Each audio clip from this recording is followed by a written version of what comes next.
Welcome to the WWE Podcast, your place for the most passionate wrestling analysis on the web. Just turn Roman heel. What is WWE waiting for? When other wrestling podcasts put you to sleep, you can count on the WWE Podcast to keep you engaged and asking for more. I've been watching wrestling for over 20 years, and that was one of the best matches I've ever seen. This is unlike any other wrestling analysis. So without any further delay, let's get the show started right now. Hey guys, welcome to the WWE Podcast. Thanks so much for joining me on this, what the heck day is it? Tuesday, January 7th, 2020. Thank you guys so much for joining me, and this is the very first time in which we are doing live video. And actually, well, this is being recorded live as you watch it. This is going to be on delay and only available for Patreon subscribers. So thank you guys for those who have been subscribing to the show for a long time.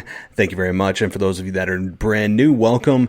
And I hope you enjoy this show, because this is, as I've said in the past, this is a show by a fan for fans. So definitely want to thank everybody for their support and their critiques over the years. Thank you guys so much. And so, look, this is Monday Night Raw, or this is the this would have been the Monday Night Rollins show. It is now become we're on the road to WrestleMania, but it has become a mixed bag of drama with Lana and Lashley, and the Monday Night Messiah is where I was going. The Monday Night Messiah of Seth Rollins. Love that name, by the way. Love the Monday Night Messiah nickname. I think it's very powerful. I think that it's catchy. I like it. I'm a big fan of the Monday Night Rollins deal, and I think that it's something that could grow, and I think they're on the right path. I think for sure that Seth Rollins, I've said this before, Seth Rollins is on the right path to becoming, I think, everything that he could be as a heel, right? Because we all know Seth Rollins as a babyface simply wasn't working. He's pushing back on the fans, saying that, oh, this is you guys. You're the ones who have done this. You appointed me, and now you're blaming me. It's great stuff. Really, really good stuff by Seth Rollins. And really, the AOP, what can you say? They don't say much, but they don't need to. So we're going to get into the Seth Rollins, and we're going to get into Asuka Becky, which started to turn into a bit of a emotional roller coaster for Becky, losing a bit of her confidence in that segment, and concerned that she may not beat Asuka at the Royal Rumble. And so the first time we've seen the man vulnerable in a program since she won at WrestleMania last year. So unbelievably, we are coming up on almost a year with Becky Lynch as the Raw Women's Champion, and I think that they will run to WrestleMania with her as champion. Again, I know that some of you out there feel that Asuka could be the one to take it away from her, but why would they do that when they are just a few months away from WrestleMania? So my opinion, and I guess I'm kind of burying my prediction, but again, this is a few months out, is that Asuka loses to Becky at the Royal Rumble, and then Ronda Rousey makes her triumphant return to get her revenge, exact her revenge on Becky Lynch, in which you set up a Ronda-Becky main event for WrestleMania, well, one of the main events of WrestleMania, one-on-one for the Raw Women's Championship. Just my thought. So we're going to get into all that. We're going to get into the good, the bad, the ugly, including the Lana, Lashley, Rusev story that just won't die, and the fan that screamed, "This is the worst thing I've ever seen." Anybody else catch that? Oh, I loved it. Whatever fan screamed that, I want to give you a shout out here in Oklahoma City, Oklahoma, to say, hey, awesome job. Thank you so much for just saying exactly what needs to be said. And that is that this storyline it's done. It has been done since week 2. So, at least in my opinion. I know viewership may dictate otherwise, but eventually, even bad TV that's so bad that people watch, so it makes it almost good, will catch up to itself and reveal its true colors as just that. An awful storyline. Awful. That is hurting everyone involved. And really, I know that many of you, oh, it's great TV, this is sports entertainment. And great, that's your prerogative, just like this is my prerogative to say that this is terrible writing. Lana, I think, and this is insane to say, but I think I finally put my finger on why this sucks so much. Unbelievably, I'm going to say this is terrible because of Lana.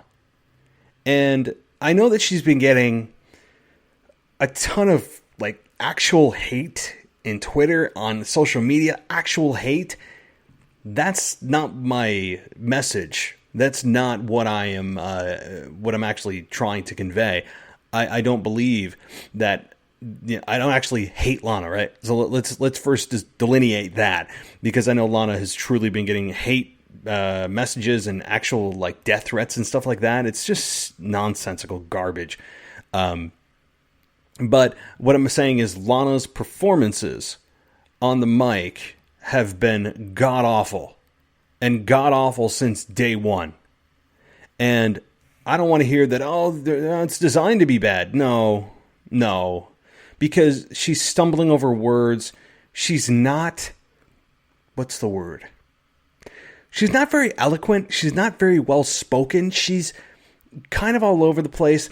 She doesn't use the right words. It's just uncomfortable to watch her because she's struggling, but it's almost as if WWE says, well, she's good looking enough to overcome all the train wreck that is Lana on the mic. So we're going to get to obviously that in more detail too, and much more, including next week's preview of Raw, which is lining up to be a pretty big show with Randy Orton, AJ Styles, Aleister Black, and Buddy Murphy back by popular demand is apparently the case.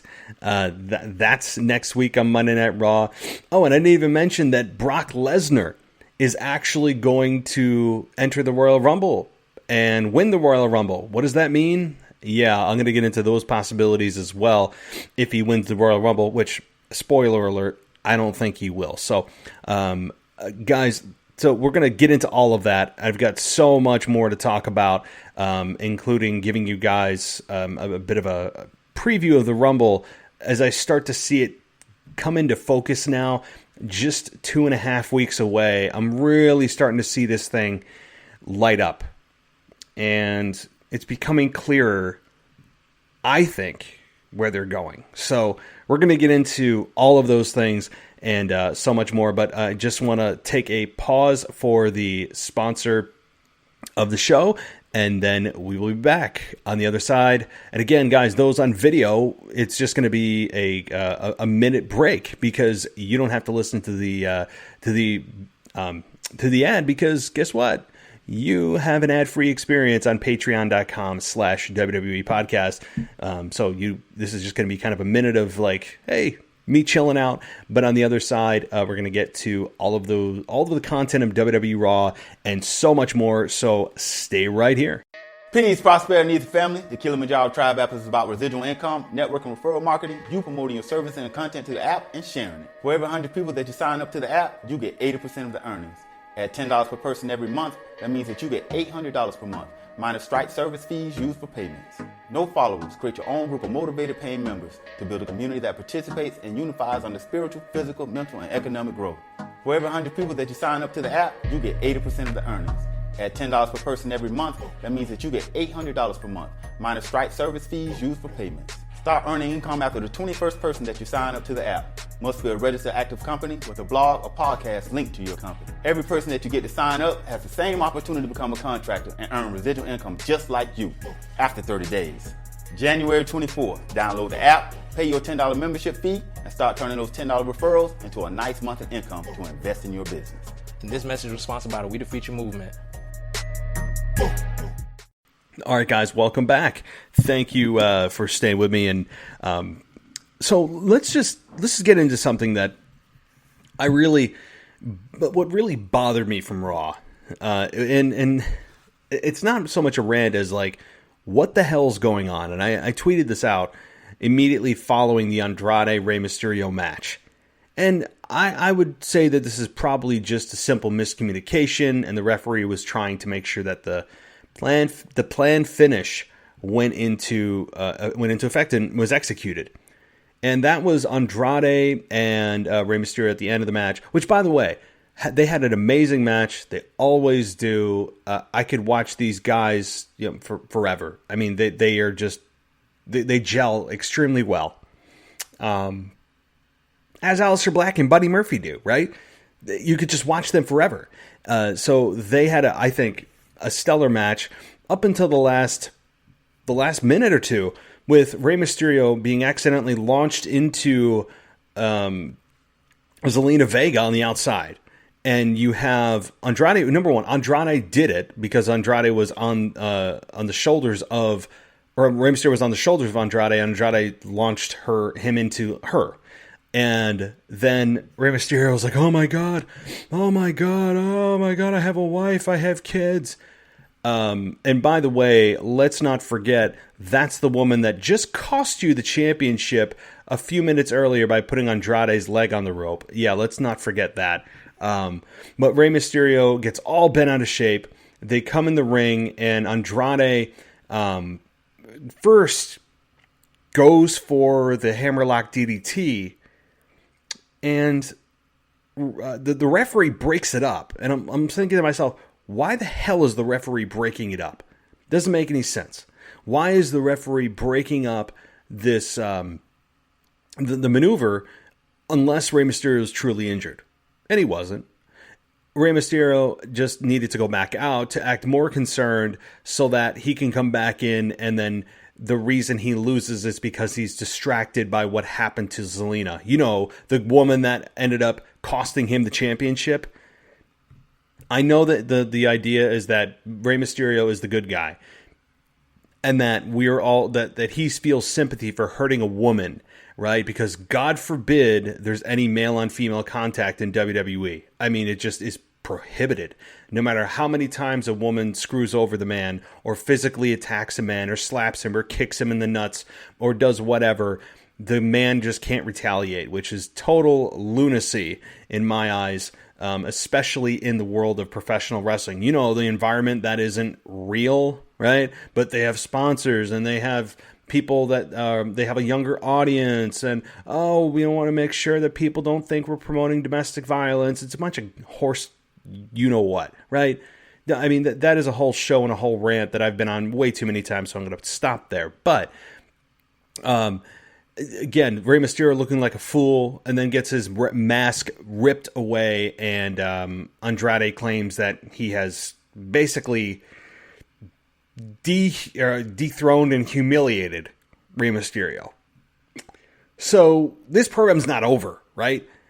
This program is not over by any means, and I'm fine with that, because Rey Mysterio and Andrade is a story you could tell for months. I mean, you just could.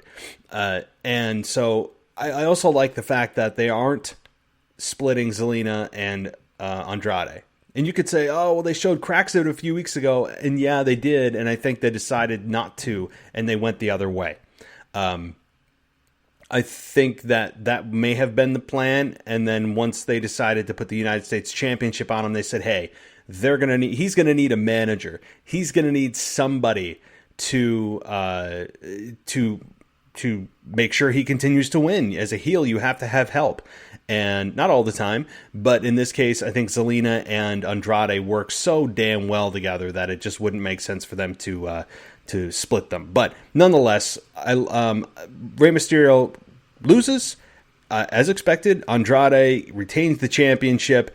I think Andrade is positioned for big things in 2020, and I love the match. Just outside the finish, which was just ridiculous. I mean, tell me anybody Tell me how that finish made sense. And I would just chalk it up to the simple fact that they had a miscommunication, and the finish, the referee wanted to make sure that the true finish actually happened. So I'll chalk it up to that. The other thing, so the next thing on my mind, as I'm going a little bit out of order, but again, some of you love that, some of you hate it. I've got such mixed feedback on that. I mean, I've had people get all bent out of shape because I went segment by segment in a show. Like, I mean, I gave my initial thoughts about some big ticket items at the beginning of the show, and then people go, "Oh, what are you doing? Why are you going segment by segment?" Well, here's the thing. Number one, it's my damn show, right? My show. So I run things the way I want to run them, right? And number two, I'm covering everything that I can going segment by segment. If I just use my brain to navigate me through the events of Monday Night Raw, I'm not going to cover everything. And some people love when I cover everything that happened on Raw. So, short of it is, my show, baby. I call the shots. If you don't like that I do things segment by segment, you may have to live with it some weeks, because that's what I do. I go off the cuff, and I go with what I feel at that time. So I just wanted to give you guys that I don't always follow that same format of segment by segment. But anyway, moving on. The other thing I want to talk about, the big ticket item, is Brock Lesnar entering himself in the Royal Rumble. Now, I know that in the past, Roman Reigns has put his championship on the line in the Royal Rumble match. And I thought that's where they were going to go. And Paul Heyman cut a brilliant promo again. Paul Heyman just continues to light it up on the mic. This guy has a gift of gab. And he ends up telling everybody that Brock's going to enter the Rumble at number 1. And that he's going to win the Royal Rumble match. Now, the one big question he didn't answer.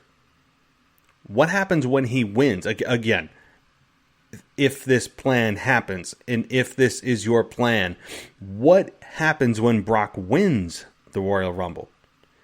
I thought he was going to go by the arrogant notion that no one deserves to be in the main event of WrestleMania. No one is worthy of being in the main event of WrestleMania with Brock Lesnar except Brock Lesnar. So Brock Lesnar would make it Brock versus Brock at WrestleMania. And that's what I thought he was going to say.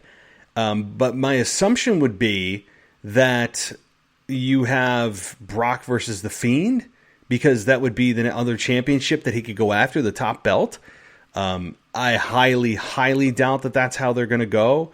Very unlikely Brock wins the Rumble. I would say it's like a 50-1 odds that Brock wins the Rumble. I wouldn't be surprised if he makes it until the last 5-6 guys. And there's going to be some damn cool moments in the Royal Rumble match with Brock Lesnar in it. Very interested to see who number 2 is. I would assume that Brock's going to hang in there for quite a while. And whoever he eliminates or eliminates him likely will face Brock Lesnar at WrestleMania. It's very likely, probably a big name, maybe Edge.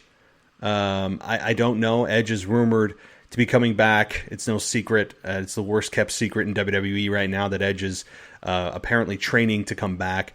He delivered a spear a number of months ago on SmackDown, and that was the first thing he has done physically in WWE since he retired back in 2011 against Alberto Del Rio in a main event WrestleMania match.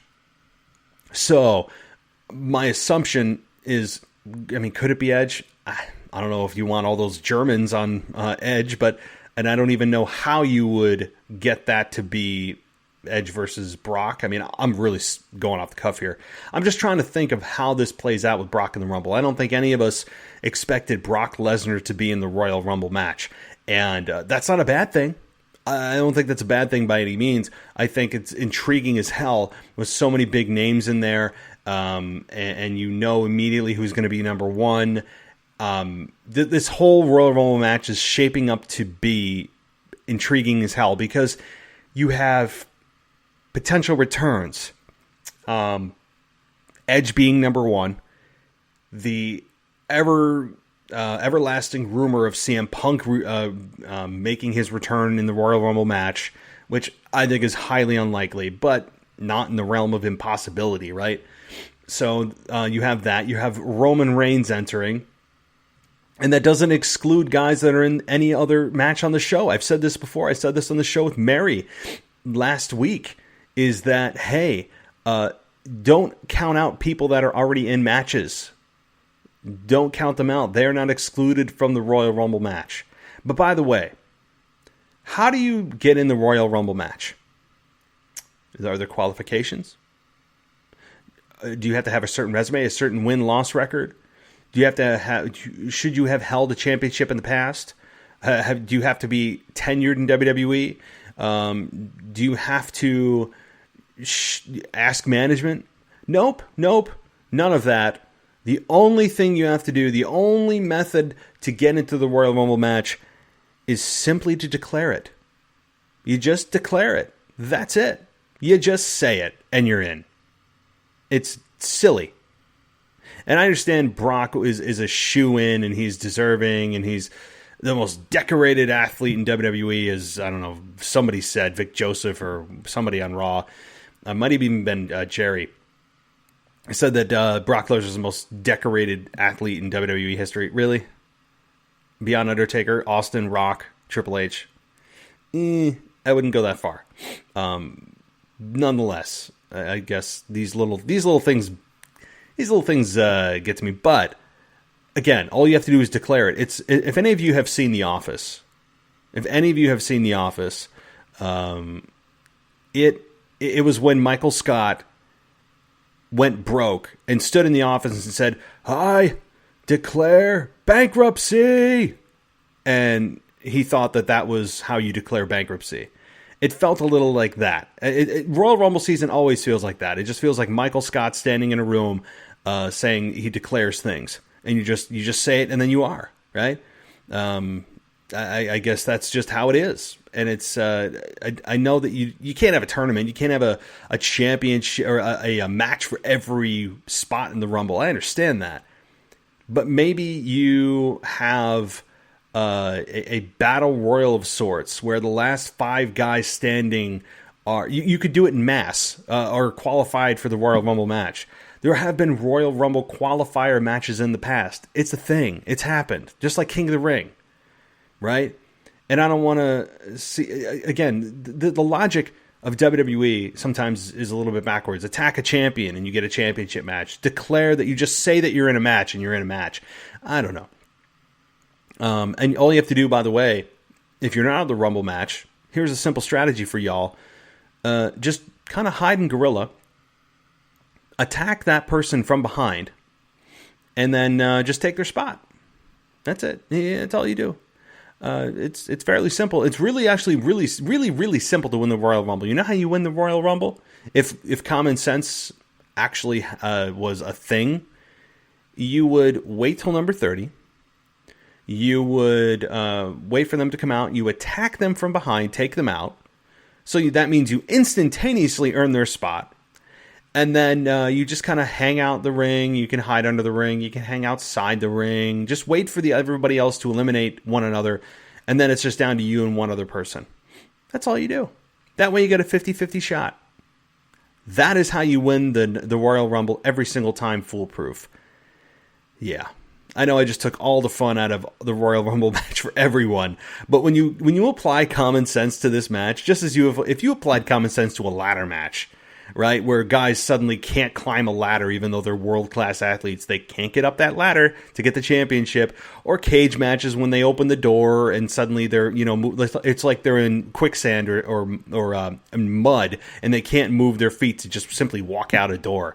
I mean, some of these things, I don't know. I'm sorry. I apologize, guys, if I'm taking the fun out of wrestling for you right now. But sometimes it's a glaring asshole.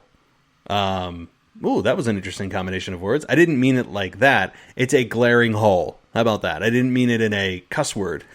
That was kind of funny. I didn't mean it like that. It's a glaringly big hole. Okay? So, that's really funny. So anyway, let's move on here. Let's get into a little bit more of the Monday Night Raw show. Some of the other big things that happened. We had the Street Profits versus the OC and the Viking Raiders for the Tag Team Championships. This match surprised me in its quality. And you may say, why? These are all great athletes. Yeah, well, they haven't got a whole lot of time on Raw in the last couple of months. The Viking Raiders, since they've won, have been kind of in hiding, right? The Street Profits, thank God they're not backstage acting like obnoxious jerks, just standing, parallel to each other, facing the camera, yet talking to each other like everyone does, and acting like, they're there to just talk nonsensical crap about everything that's going on in WWE. I like that they're not doing that shtick anymore, and they're actually competing in the ring. The Viking Raiders are still champions, obviously, after Carl Anderson took the fall, and I'm fine with that. The announcers stressed to the max about how the OC are the only ones to hold victories over the Viking Raiders. That's an important point to make. I like that they drove that home. That was, I think, it was important because it shows that the Viking Raiders are a strong team, and that for whatever reason, the OC have their number, except for obviously last night. So that, I think, was a good point to drive home. The only thing is, really, the Street Profits. Did anyone really believe that they were going to win? No. It really was essentially really just a standard tag team match between Viking Raiders and the OC in terms of the two teams you believe that could win this. But it's important for the Street Profits to get in there, to get in the mix, to make them feel like they are the true players in the game, and to have a good showing. That was important for them. That's what they were there for. It makes total sense. I loved this match. I thought it was very well done. I didn't have any issues with this match. It really was good. I mean, from top to bottom. So the only thing is, hey, Vic Joseph, every time someone makes a tag, I don't need to hear you say tag. I have eyes, okay? This isn't radio. I can see with my eyes if someone makes a tag. I understand if you do it once in a while, someone else could be talking and that guy just goes, tag. Thanks, Vic. Thanks. It makes Michael Cole seem desirable. Through all of his, it's boss time, and it's the big dog, and all that nonsense. I swear he does that just to piss off fans. Or he's directed to say it every time. I don't know, but I could go on a rant about that for an hour, and I'm not going to do it because it's 10:15, 10:20 right now at night, and I have to get up at 6 o'clock tomorrow morning. So I'm going to conserve my energy. My son's also sleeping, so I'm going to make sure that I don't wake him up either.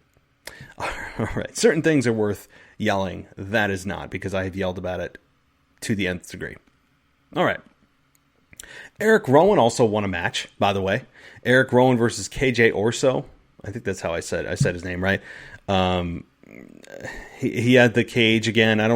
I swear, I don't think WWE management know what is in that cage. I don't think anybody knows yet. It's just kind of like, hey, why don't you just carry around this thing with a bird cage with a rug or a cloth over it, and we'll figure out later what it is. It'll just interest people, and maybe it'll draw some interest, and it's the mystery. It'll keep people hanging. No, it's not. I'm not that interested in it. Eric Rowan is a character. I know they tried to do something with him over the summer and give him the opportunity, and it just never took off. It never took off because we didn't want it to be Eric Rowan who attacked Roman Reigns. We all wanted it to be Daniel Bryan behind the whole thing, and it wasn't. And Eric Rowan he's never caught on. And it's not to say he can't ever catch on, but I don't know if he'll ever be at that level again in the main event with Roman Reigns. I don't think so. I really don't. Okay. AJ Styles versus Akira Tozawa was an interesting matchup from the perspective of it was essentially a squash match, which I know why they did it. It was to simply, and my God, it was to simply, I hate saying the corporate language, send a message. We all have to send messages, right? I'm just going to have, just have all the wrestlers show up to the show and have a table out there the second they walk in. So when they come in the door, just have an envelope, have some stamps, and then have a piece of paper and some pens and pencils. That way, they can all send messages to each other as much as the announcers say that they're sending messages to each other. And that way that they are truly living up to sending messages. Because apparently everything that ever happens in WWE is sending a message or making a statement, right? That's it's their two favorite go-to platitudes that they say every single effing week. And this particular segment was especially nauseating only from the perspective of the announcers. I like what AJ Styles did. I liked him mocking Randy Orton, using his maneuvers. Akira Tozawa getting squashed. I mean, when you look at the hierarchy of Raw, it makes sense. But when you look at the ability of the two guys and the ability of those two who could have an outstanding match, the way that played out, you'd go, right? You kind of like cringe at the possibilities of what it could have been had the story not been dictating that AJ squashed Akira Tozawa. So, I mean, I know why they did it, but I also like that Randy Orton took the week off and we didn't see Randy. That's good. Fine with me. I'm good with it. I'm sure the live crowd was waiting for an RKO. I'm happy that Randy took the week off. I mean, there's only so much they can do with these two guys right now with Orton and with AJ, but they'll be facing each other next week. So big Raw. What's happening is WWE is getting their individual programs out of the way so that it can make room for everyone who's available to come into the Royal Rumble match. They are trying to make the Rumble match huge this year. I mean, this just what they're doing. And I also think part of it is, damn, we have had 6 weeks to build these programs, and I don't know what else to do. Let's just give them the match that we would have given them at the pay-per-view slot at this point, right? Because this would have been the 4-week mark. This is 4 weeks in. We still have 2 weeks to go from the last pay-per-view, and typically 3 to 4 weeks, there's a pay-per-view. And the writers just probably wrote to the 4th week and go, they got to have the match now. What's next, right? So there's a little bit of that and a little bit of let's get the matches that we've been building to for the last few weeks out of the way now so that we can truly build to the Royal Rumble and put these guys in the Rumble match instead of going, hey, you've been building these guys in a program together. Why aren't they in a match? Well, let's get that out of the way, and then we can focus on the bigger task at hand, which is the Rumble match itself. So that's what I think they're doing. But overall, again, AJ squashing Akira, fine. I mean, I'm fine with it from the storyline perspective only. And so that's a good thing. And don't worry, guys, he sent that message. He sent the message and he made statements and all that stuff. I mean, I don't know. That kind of stuff really, I don't know. Because it's just, the reason that I kind of go off on this stuff is because I don't like corporate language that is drilled into people's heads. Like, here are just a few examples of the phrases that you hear every single Monday night. And really every Friday night now. You hear just every time. Big dog. You hear boss time. You hear making a statement. You hear sending a message. I would like those 4 phrases to just go off and die. Just a slow, painful death. I also, like WWE Universe. Everyone is forced to say WWE Universe. You can't say fans. Yeah, no, fans have gone away. Fans don't exist anymore. We're all just out there in the ether, floating around the universe, making up this WWE sphere, right? That's just what we are now. We're just in the WWE sphere, floating out there in space. And that's just what we are. We're no longer fans. Fans have taken the train and they've gone away. We are now part of the universe. It's such a corporately created, stomach churning phrase that I don't know. It embodies what I dislike about the PG corporate era. It is just this incessant need to just latch onto a phrase and make sure it's said every single time, like monster among men. Really? Was he a monster when he was dancing with the New Day, who are more concerned about making pancakes every week and pouring syrup on them than actually winning. And so Braun Strowman joins in and, like a fool. I mean, come on. I don't know. So here's where I'm going to go off the rails, but I'm going to catch myself. I'm going to take a breath. We're going to take a break. And again, for those of you on the live stream who have seen me on and are going to watch me on Patreon, exclusively on Patreon, you don't have to hear those ads, right? So if you're interested in hearing an ad-free version, you just head on over to patreon.com/WWE podcast, and you can get a video podcast for the very first time on Patreon. It will be exclusive there. I won't be videoing every single show, but I will be doing a video at least once a week on one of my shows. So, all right. Well, I'm going to take a break, and then we'll be back on the other side. Prosperity needs a family. The Kilimanjaro Tribe app is about residual income, network and referral marketing, you promoting your service and content to the app, and sharing it. For every 100 people that you sign up to the app, you get 80% of the earnings. At $10 per person every month, that means that you get $800 per month, minus Stripe service fees used for payments. No followers. Create your own group of motivated paying members to build a community that participates and unifies under spiritual, physical, mental, and economic growth. For every 100 people that you sign up to the app, you get 80% of the earnings. At $10 per person every month, that means that you get $800 per month, minus Stripe service fees used for payments. Start earning income after the 21st person that you sign up to the app. Must be a registered active company with a blog or podcast linked to your company. Every person that you get to sign up has the same opportunity to become a contractor and earn residual income just like you after 30 days. January 24th, download the app, pay your $10 membership fee, and start turning those $10 referrals into a nice monthly income to invest in your business. And this message was sponsored by the We the Future movement.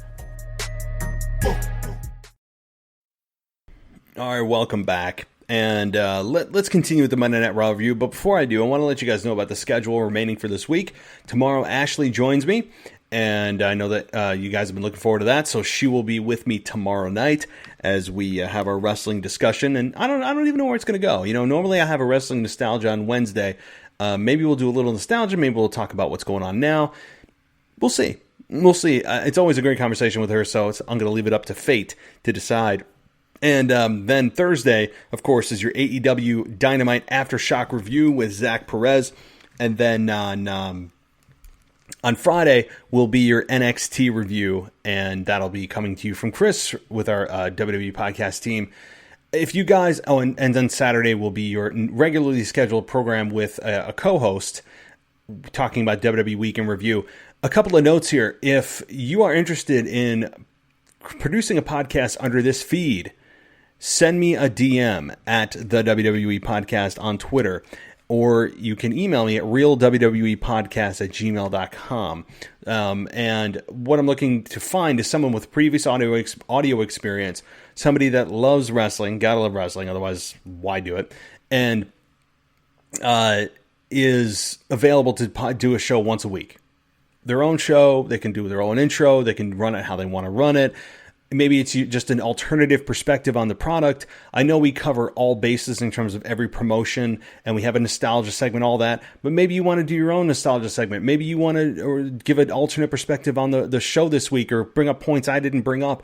Whatever. Hit me up at the Real WWE Podcast at gmail.com, or on Twitter at the WWE Podcast. You can also hit me up there. I'll probably be asking for an audio sample. It is an unpaid position, at least for the time being. And so if you're interested, hit me up. I'm looking for one more show. The reason I'm looking for one more show, I have 6 shows right now. Why not make it an even 7 for every day of the week? So that's the reason for it. Plus, I know you guys love content, and you can't have enough content. And I know many of you take me with you to work or school in some cases, or when you're just lounging around the house. And I appreciate that, and I want to be able to give you a new voice. And maybe I'll create my own show. But right now, 3 shows with me on them every week is about my max right now in terms of my free time. I.e., why I'm recording this at 10:30 at night on a Tuesday night. Normally, I am sleeping right now. Obviously, I'm not. I'm here with you. And I'm here with you because we love WWE. All right. So, then we get to... I'm trying to go to a good thing before I get to the not so good. Drew McIntyre versus No Way Jose. Drew McIntyre wins. It's a good thing. I just... No Way Jose had, less than a 0 chance of winning. No Way Jose is just Adam Rose in 2020. That's it. And it's a damn shame what they've done with No Way Jose, who's just a glorified jobber at this point. Drew McIntyre wins. He continues to squash matches. And by the way, if you guys haven't seen Drew McIntyre, his new... he was on, what was it? Not 365. Seth Rollins was on 365 on the network, which was very good, by the way. Very good.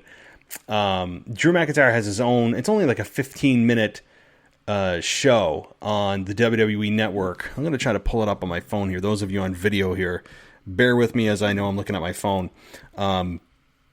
If you want to get more of an insight into Drew McIntyre, it's called Break It Down. Break It Down with Drew McIntyre. It's only 15-20 minutes, but it gives more of a humanized version of Drew McIntyre from his initial push in WWE in the 2000s where he was the chosen one, to TNA Impact, back to NXT, becoming champion, and then back into WWE. So it's quite a quick, abbreviated version of his story in wrestling, and I'm a huge fan of this guy. I know many of you were saying, turn him face, turn him baby face. Yeah, I think he could be a good face, but I still haven't seen the full-blown heel run that he could have. I feel like there's a big run into him in there, and we just haven't seen it. Nonetheless, anyway, so I would recommend you guys check that out. But back to Monday Night Raw, Aleister Black versus Shelton Benjamin. Aleister Black wins again. I mean, Aleister Black is just right now on a tear. I don't even know if Aleister Black has lost a match since he's done his whole, whoever wants to knock, I'm going to fight you or whatever. The interesting part of this match, yes, Aleister Black won, obviously, but after the match, Buddy Murphy attacked Black from behind and beat him down. He takes Black to the outside and slams him into the Timekeeper's area, then hits a running knee to the face, grabs a steel chair, and stalks Black. Murphy tried to knee the steel chair into Black's face, but Black is down and the ref calls for help. So, again, that's what's set up next week, but back by popular demand. Yeah, which is true. But I thought, and I've said this, and I'm going to back it up, that after Aleister Black hit Black Mass twice, clean, beat Buddy Murphy, the heel, and he didn't just beat him with 2 Black Masses, he also beat him at TLC. Why the hell are these two facing each other again? Because the fans love it. And look, I respect that. Just from a storyline perspective, this thing should be over, but all right. So another good thing I liked, which was the main event, and I'll talk about that before something I don't like. I'm gonna give you guys some good stuff here. Seth Rollins in the AOP versus Kevin Owens, Samoa Joe, and a mystery partner. And the mystery partner, I'm thinking, it can't be CM Punk, right? Can't be. And it wasn't. You wouldn't re-debut one of your hottest potential stars, and potential biggest return of all time at a Monday Night Raw in Oklahoma City in the middle of January. You just don't do that. But I knew it had to be a big name, and it has to be a big name because of the fact that it's in the main event, and there's only 7 minutes to do the main event, so it's going to be somebody big. And I was thinking, well, it might be Humberto Carrillo. And I'm thinking, well, no, they replayed that whole package of him getting DDT'd on the concrete from Andrade, so it wouldn't make sense for him to get involved with AOP and Seth. And I couldn't think, honestly, of who it was going to be, and lo and behold, it's the Big Show, which I think he got his biggest reaction of his entire career. This is an example of distance makes the heart grow fonder, and certainly with the Big Show, the fans embraced him. And from all the days of the Authority and him and Kane, all that stuff when the Big Show was involved with the Authority and getting booed, and it was just, oh my God, the Big Show again. Amazing what just some time off will do. And again, they said that he hasn't been on Raw in 2 years. I believe it, and at least in a wrestling capacity, I believe it. And it was good to see him back. It felt nostalgic. He isn't obviously as quick as he was. Not that he was ever a jackrabbit in the ring, but he certainly was serviceable. and was in a big full sweat before he even got the tag in. I mean, before he even got the hot tag, it looked like he ran, like 6-7 miles. That was pretty funny. He was in a full ass sweat, and it was just funny. But the Big Show comes in, gets a hot tag, puts the heels down. Eventually, Seth comes in with the steel chair, hits Big Show for the disqualification, and then AOP and Seth go on their beat down of everybody tear until Seth gets KO'd by the WMD, weapon of mass destruction, by the way. Kevin Owens and Samoa Joe were just kind of in the background this week. And I know that maybe, you can't have it hot every week, but it felt like a little bit of a cool down for Seth or for Samoa Joe and KO. This was more about the Big Show's return, and I don't know how long Big Show physically is going to be involved here. I would think probably just an entrant. He'll take up an entrance in the Royal Rumble. He'll come out, maybe clear the ring, and then get eliminated. I think that's what it's really here for, is just like a 3-week contract. That's really it. So interesting, though. I mean, it was a good segment. I would say it was a good segment this week with Seth, AOP, and Samoa Joe and KO. But it wasn't what it was last week. It was just kind of like, okay. It progressed things, but this was more about the Big Show return, which overshadowed everything. Not that he's a mega star, and not that he will be getting that massive positive reaction he did this week, next week, or the week after. But certainly, this progressed the storyline and was good. Again, I'd give it like a B-, C+. Like, it was okay to good. And I'm fine with that, because it did what it needed to do. It main evented Raw on top of it, and it served its purpose. I'll leave it at that. Because I don't want to repeat myself anymore. So that's another thing I liked, was the main event of Monday night. So here we get to the thing that I wasn't a big fan of, right? This Lashley, Lana, Rusev, career-killing angle that all these men and women are involved in, that's becoming so convoluted. So, this is, I don't even know what this is anymore. I just don't know. I don't know. So the wedding official came out, and he officially married Lashley and Lana, which, by the way, I mentioned this too on Sunday with Mary Grader. Pretty sure that you don't need to have somebody there in order to actually get married. You sign the marriage license, you have a witness, and you call it a day.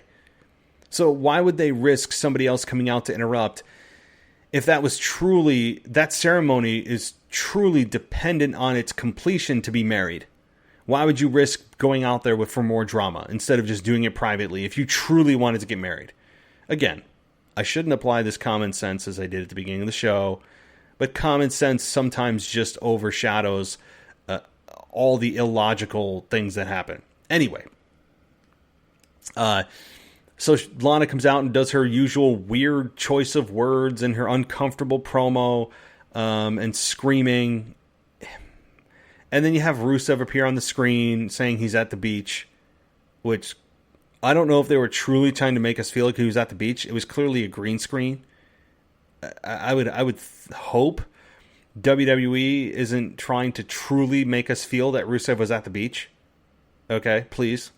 But he's there and says that they think everyone else is miserable, but it seems like Lana and Lashley are the most miserable people in the arena, and he forgot to give them a wedding present, so he put together a wedding album, which was just video highlights of the ruined wedding from the ceremony last week, and Lana screams at Rusev that she hates him and ruins everything.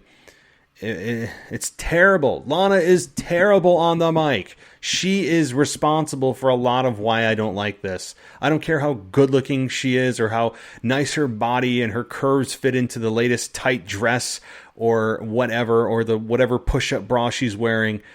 That to me isn't enough to offset her terrible choice of words and her uncomfortable promos.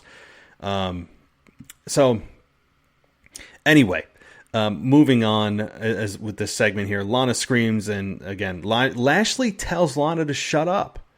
And the crowd silenced themselves for that and popped a little bit. And then he called out Rusev now.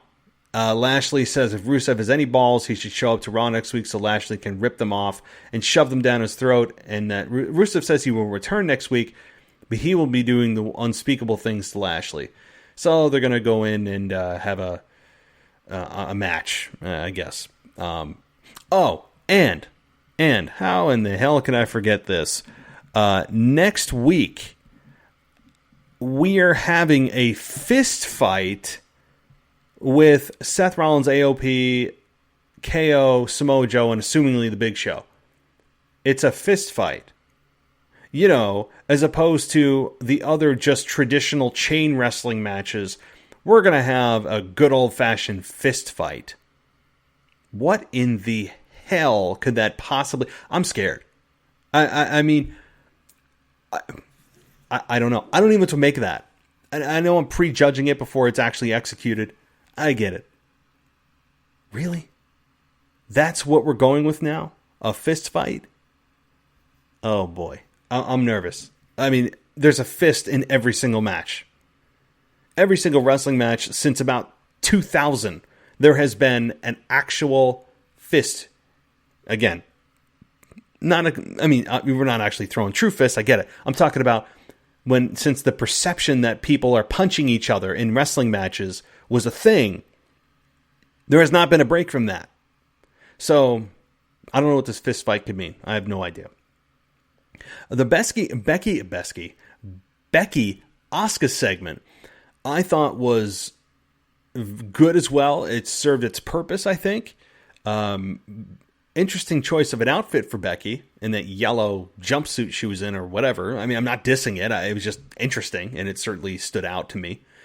Asuka came out and did her usual 2 words of English here and there, mostly screaming in her native language, and then us going, huh? What? You said Becky. Oh, got it. Okay, you said Becky.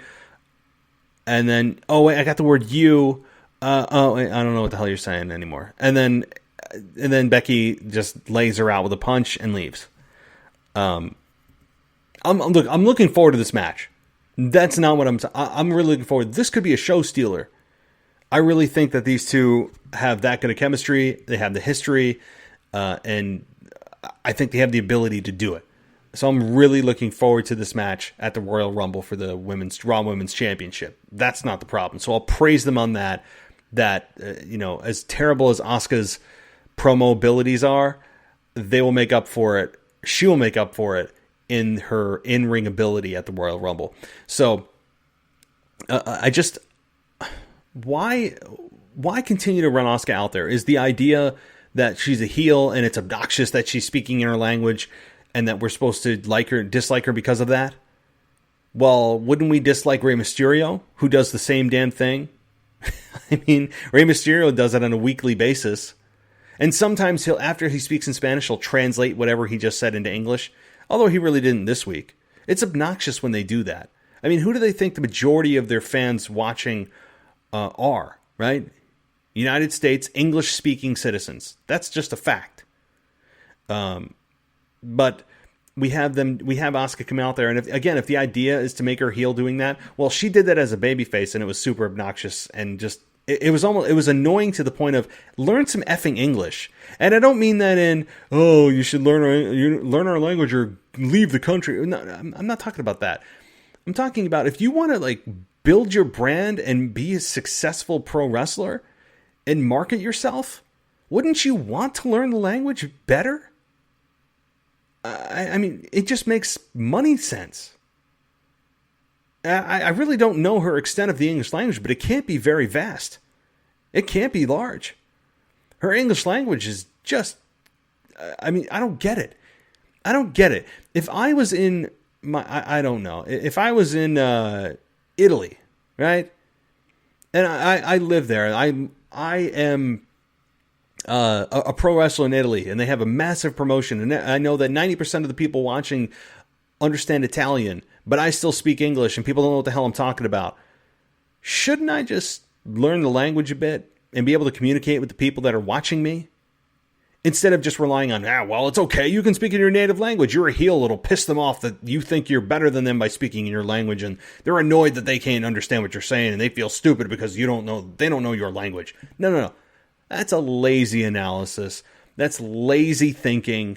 That is a short-term cop-out for being able to market yourself at a higher level by understanding their language and speaking their language.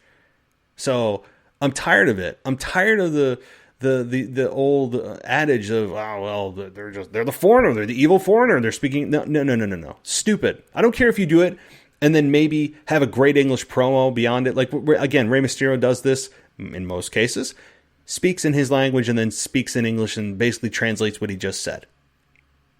I don't know. Just some food for thought. But anyway, I'm looking forward to this match. Becky's kind of just doing her thing, and fans still love her. So, all right. Well, that's my Raw analysis for this week. I hope you guys enjoyed it. Again, we are officially, in my eyes, on the road to WrestleMania. Royal Rumble is just a few short weeks away, 2.5 weeks. So that's coming up real quick. Looking forward to that. And those of you that are on the live stream watching, or are watching this in delay or on delay, thank you so much. I realize that as you're watching this, I have the image mirrored, so my logo on the back is actually flipped, so it looks like it's backwards, but just because I didn't put my damn camera the right way, and I will flip the script and get it facing the right way. Anyway, guys, thank you so much for watching. Yes, watching. Those of you on Patreon are the only ones that can watch at this point. I may be bringing video eventually to the website and maybe eventually to the Apple Podcast feed. But for now, it is going to be a exclusive to Patreon. So keep that in mind. And guys, I want to thank you for listening and watching. And I'll be back tomorrow with Ashley to cover, who knows, current product, little nostalgia, probably a rant in there somewhere, of course, and lots more good stuff. And again, the schedule for the rest of the week. Again, if you want to be a part of this show and have your own podcast on this show, in other words, on this feed, do your own show, hit me up at the WWE podcast on Twitter, or Real WWE Podcast at gmail.com if you want to get yourself on this podcast and deliver your own content. I'd love to have you be a part of the show and be a part of the WWE Podcast family as this show continues to grow and ascend in the rankings. Alrighty, well, guys, thank you so much for watching, so much for listening, and as always, I'll talk to you next time.